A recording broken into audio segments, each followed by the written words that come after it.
Yeah, I'll just tell you that I'm Peter Smith and I'm the school education. All good, mate, all good. Oh, yes, okay. Sorry, I'm Okay, Peter we're Smith, on. School Education Director for Macarthur.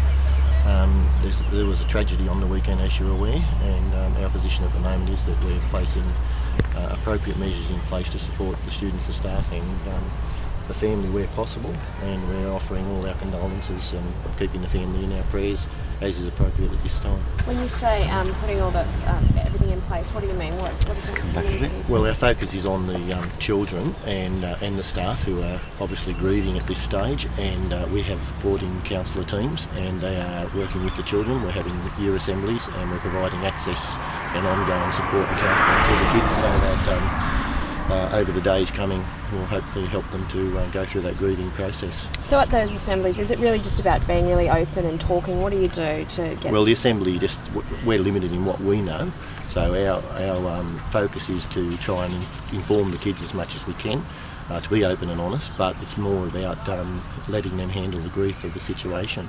So the assembly is fairly short and succinct, and from there we then give them access to counselling if they should need it.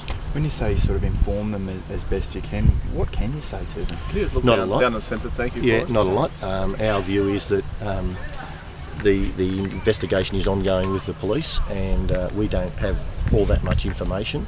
The deceased was a student at the school, and our focus therefore is to try and make sure that the kids are able to handle that situation as best they can under the circumstance. You've probably had a chance to chat to staff and the principal today. This bloke was quite well liked, a bit of a rogue, we're told, lovable rogue. I'm not aware of that, no. Look, he's a treasured member of the community, and you probably know more about that in terms of things that are going on in the community. He was an integral part of the school, and the children are understandably upset by the tragedy that has occurred. Can you paint any more of a picture of what sort of student he was? Or I don't think that's appropriate, especially in light of the ongoing situation with the police. It's not my position to inform anything, and in fact I'm not aware of huge amounts of information, and those sorts of questions probably have to be directed to the police unit. Have you been able to gauge how the students are coping? Children are very resilient, but they're obviously upset and they're grieving, and everyone handles grief differently, and the counsellor's job is to try and facilitate them best getting dealing with the situation. Has there been a situation like this before? I don't know that. I mean, today is about focusing on helping these children and the parents, and of course offering condolences to the family.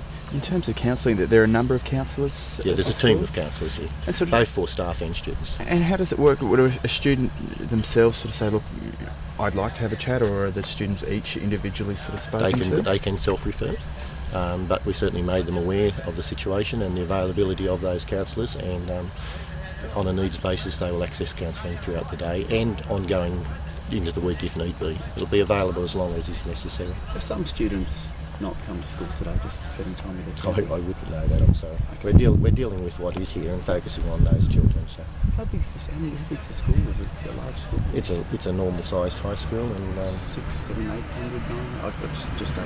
yeah, it's in that sort of area, yes. So it's obviously, the way it seems, a twofold tragedy as well. I mean, there'll be kids who are grieving for a friend that they've lost, but they've also got a classmate that's been charged with murder. Is there an element of confusion or concern about that as well? That's again a matter for the police to comment on. That's not my understanding of the situation, and you probably need to approach the police in regard to that. But your understanding is that the other boy involved in this is not a student, or that there's not a murder charge? Well, I don't know what the police are doing about this, so you'd need to ask them about that. But just what I'm saying is that the deceased is a student at this high school. That's the person that we're focusing on, and we're doing all measures we can to support the family and the children and the teachers who knew this child very well and are much in grief because of his passing. So the other student involved is he a student here or somewhere else? I'm not aware where that student is. Wait, can you rule out that he was a student here? I don't know where that student attends, and it's not appropriate that I comment on what the police may be fulfilling at this stage. But your question would indicate to me that that's not a focus for us. Our focus is on the deceased and supporting the children and the family and the teachers who have taught that child. Okay, thank you. Okay, thank you very much.